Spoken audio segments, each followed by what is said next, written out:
he really showed the broadcast television industry, he really showed advertisers that, hey, black folks, we're big business.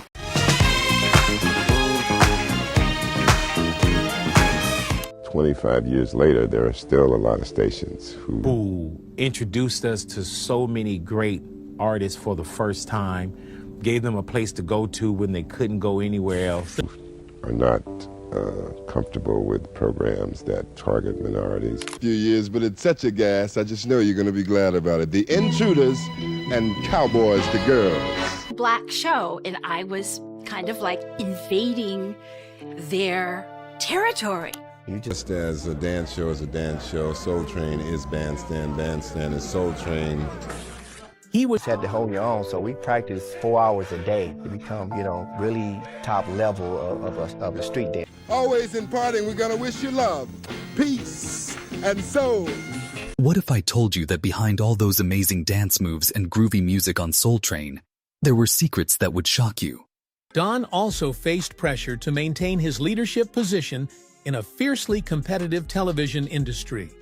Stories of dancers who never got paid a single penny, backstage fights, and a host who became... Learned that the original host of the television rock and roll and dance show, Soul Train, is dead from a self-inflicted gunshot wound. So controlling that some of the biggest stars had to escape just to save their careers. You think you know Soul Train, but you have no idea what was really happening behind those cameras. Today, we're going to reveal the truth that most fans never figured out. And trust me, after watching this video, you'll never look at those classic episodes the same way again. Picture this.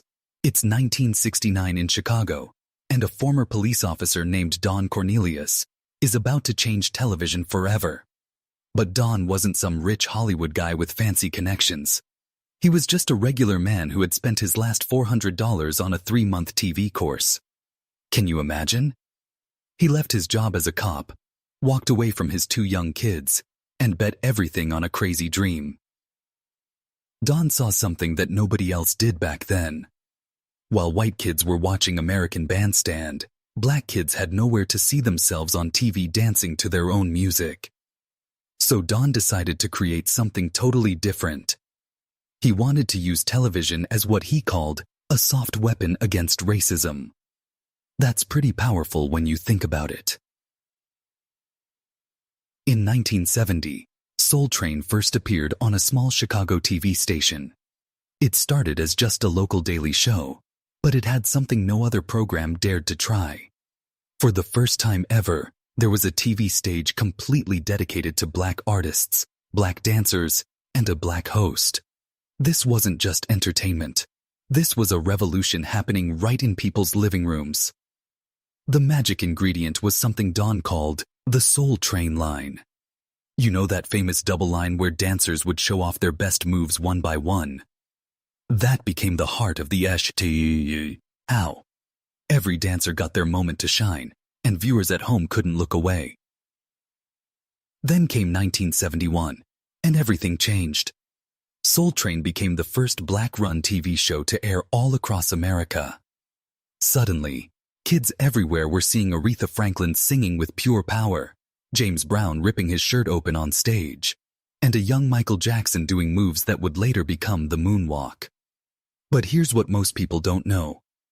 To make Soul Train really work, Don needed dancers, and he didn't find them through fancy auditions or dance schools. He went to the streets, to nightclubs, to block parties, and to playgrounds in Los Angeles. He was looking for real people with real talent. Some of the first dancers he discovered became legends. There was Demita Jo Freeman, who could light up the screen with her electric moves and her signature hot pants. Fred Rerun Barry was a bigger guy who danced with such perfect rhythm that he made everyone laugh and cheer. Cheryl Song was the only Asian dancer on the show, and her long hair and smooth moves created this beautiful contrast that nobody could ignore. Don didn't just see individual talent. He understood that each dancer represented something bigger. They showed that dance, style, and soul came in all colors, sizes, and backgrounds. And they all deserved a stage to prove it. By the mid-1970s, Some dancers became so popular that fans recognized them on the street. Names like Jody Watley, Tyrone "The Bone" Proctor, and Jeffrey Daniel became household favorites. Kids at home started copying their dance moves, their outfits, and even their hairstyles. Soul Train wasn't just a TV show anymore. It had become a whole lifestyle. Don was smart about business too. In 1976, he started his own record label and created a group called Shalimar, using some of his most popular dancers. Jody Watley, Jeffrey Daniel, and Howard Hewitt went from dancing on the show to recording hit songs. It proved that Soul Train wasn't just a place to perform. It was a place where careers were born. As the years went on, Don expanded even more. He created the Soul Train Music Awards and other special events. He became the king of his own entertainment empire. But having all that power would later cause serious problems. Now here comes the part that will really surprise you. While Soul Train looked like pure fun and freedom on TV, behind the scenes it was run like a strict military operation. The filming schedule was brutal. Instead of filming one episode per week like most TV shows, Soul Train would cram everything into just 2 days each month. Think about this. In those 2 days, they had to film 4 complete episodes. The dancers had to change costumes over and over, switch their dance styles, and keep their energy high from morning until midnight. They had to look like they were having the time of their lives even when they were exhausted and ready to collapse. And here's the part that will blow your mind. All of this hard work came with zero payment. That's right. The dancers who made Soul Train famous never got paid a single dime. Demita Jo Freeman, one of the original stars, said it straight up in an interview. She confirmed that she never received any money for her appearances. Another dancer named Adolfo Shabadu Quinones put it even more bluntly. He said he got compensated with fried chicken and water. Can you believe that? These talented people who were entertaining millions of viewers got nothing but a meal and something to drink. But why would anyone agree to work for free? The answer was exposure. Don Cornelius was smart. He knew that every episode was like a giant audition watched by millions of people. If you were creative enough and stood out enough, a record label might notice you and offer you a real career. But in exchange for that chance, you had to follow every single rule Don made. And Don had a lot of rules. Freeform hip-hop dancing was banned. Overly sensual moves were not allowed. Dancers from New York who were used to breakdancing and freestyle were often told they were too raw or didn't fit the show's image. Even facial expressions were controlled. Rosie Perez, who became famous for her face dancing, was told by Don that he liked her face, but hated what her body was doing. She said he wanted her to dance like a wax statue with no soul.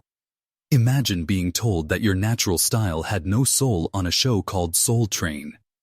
Don also hated it when anyone questioned his decisions. Dancers who spoke up or suggested changes were often frozen out.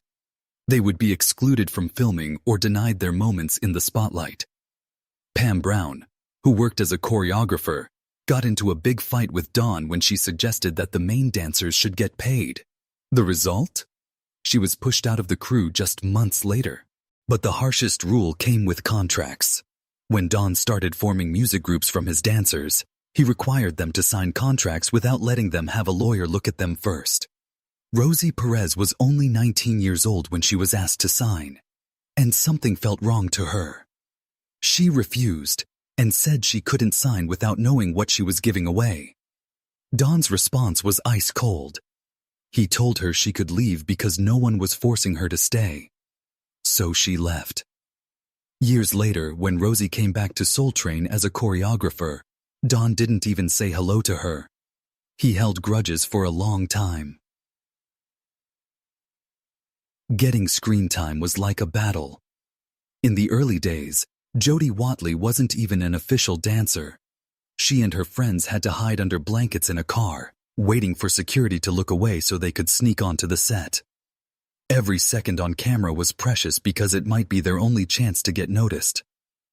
Jeffrey Daniel, who later became famous, admitted that he used every trick in the book to stand out.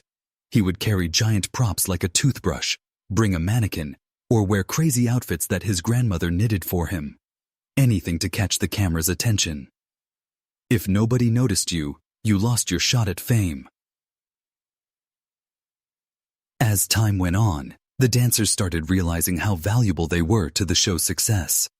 They began demanding rights, creative control, and recognition for their contributions. This created tension that would eventually explode into major conflicts. Jody Watley was one of the most recognizable faces on Soul Train in the late 1970s. She had this disco diva style and amazing chemistry with her dance partner Jeffrey Daniel. Together, they created these elaborate performances that looked like little movies, sometimes pretending to be ex-lovers having a fight on the dance floor. When Jody was chosen to be part of Shalimar, Don's new music group, S, he thought her dreams were coming true. But she quickly realized that she was just expected to be a pretty decoration. In interviews, she said she had ideas and style and knew what she wanted to express. But it was all blocked by powerful men who wanted her to stay quiet and look beautiful. The breaking point came in 1983, when Jody announced she was leaving Shalimar because her creativity was being suppressed. Don's record label quickly replaced her and tried to erase her from the group's history. To TV viewers, it looked like Jody just disappeared. But Jody had the last laugh. In 1987, she came back with her own solo album and won a Grammy for Best New Artist with her hit song, Looking for a New Love. In 2024, she posted on social media thanking Don for her first opportunity, but saying she was proud that she had the courage to walk away.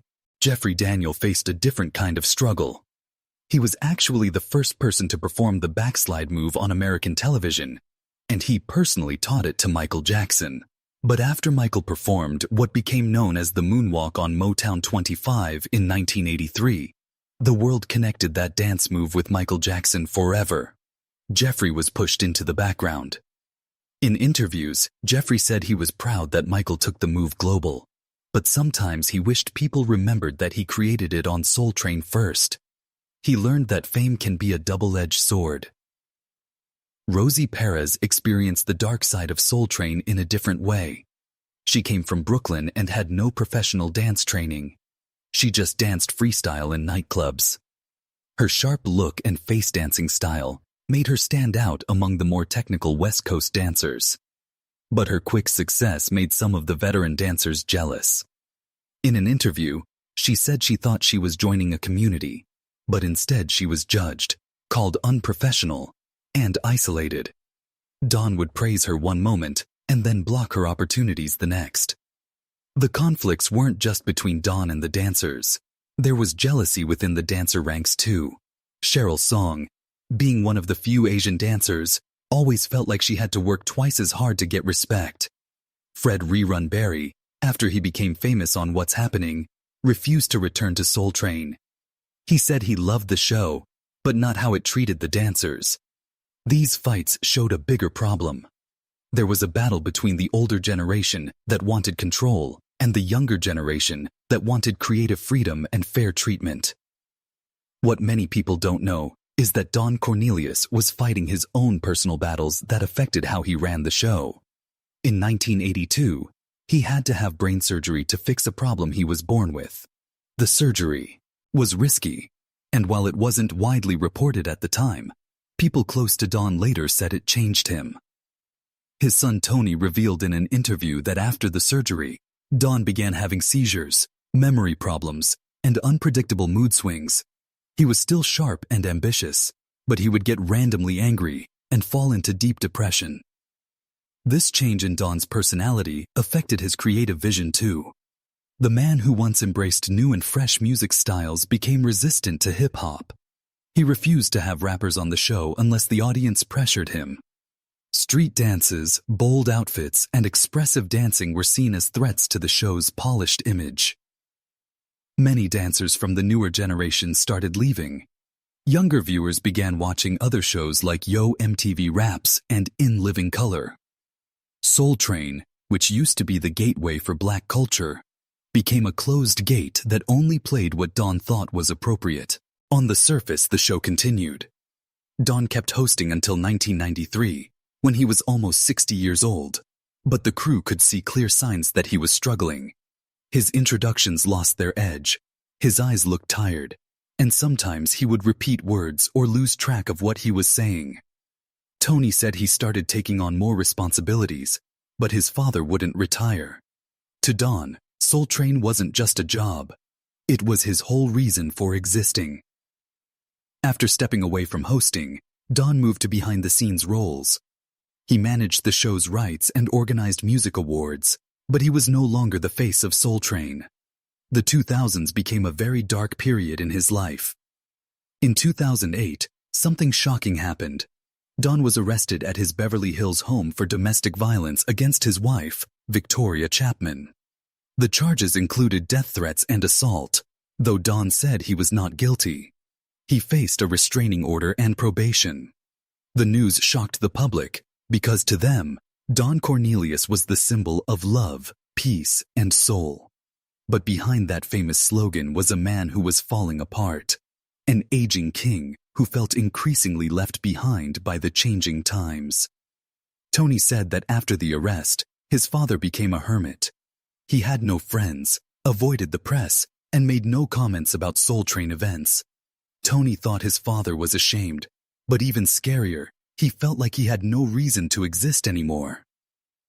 On the morning of February 1st, 2012, Don Cornelius took his own life with a gun in his bedroom.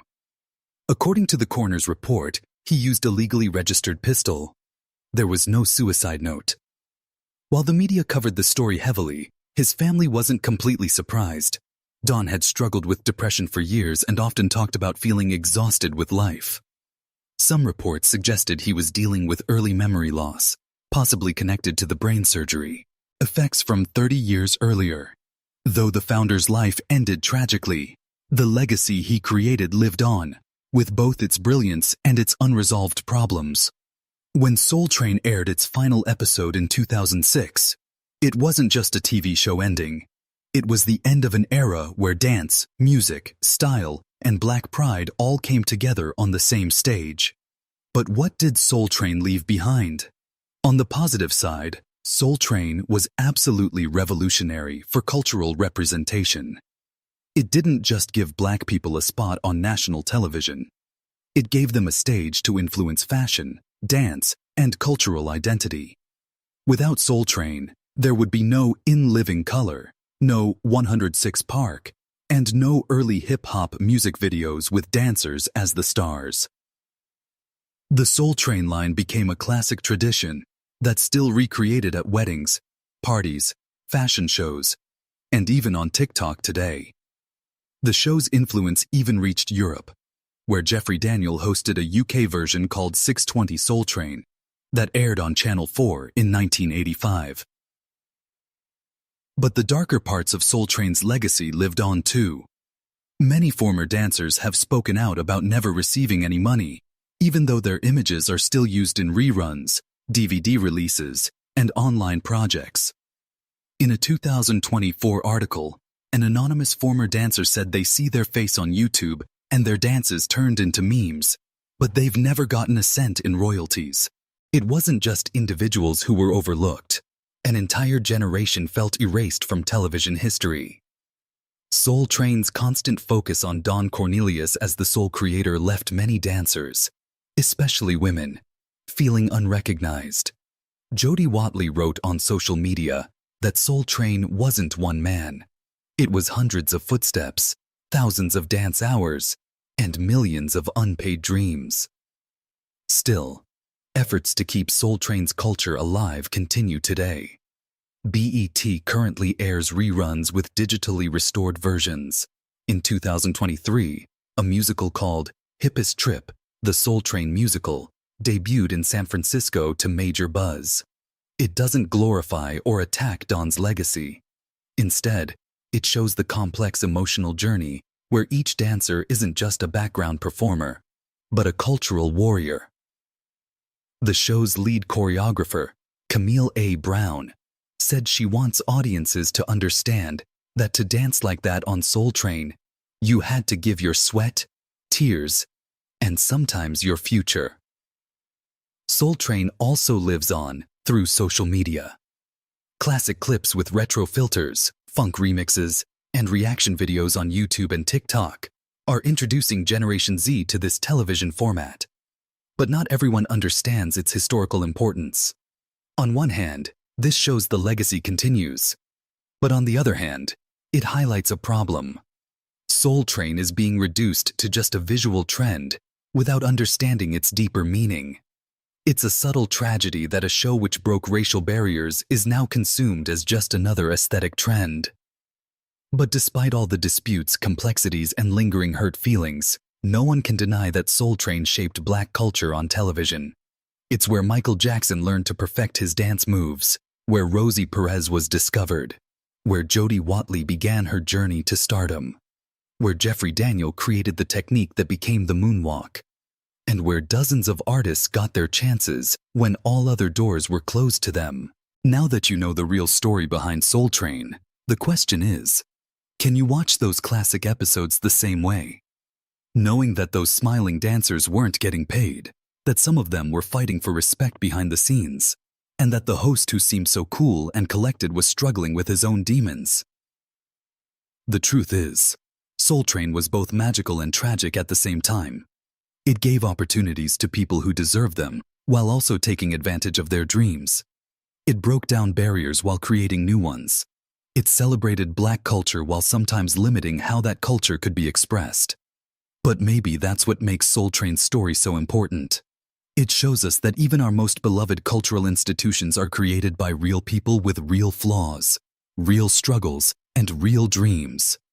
The dancers who made Soul Train special deserved better treatment, but their talent and contributions made television history anyway. Soul Train taught America how to dance, how to dress, and how to celebrate music in a whole new way. And even with all its problems, that legacy is something beautiful that will never be forgotten. What do you think about these revelations? Did this change how you see Soul Train? Drop a comment below and let me know your thoughts. If this video opened your eyes to something new about this legendary show, please hit that like button and share it with someone who loves music and dance history. And don't forget to subscribe and ring that notification bell so you never miss our deep dives into the stories behind your favorite shows and artists. Thanks for watching, and I'll see you in the next video where we uncover more secrets from entertainment history.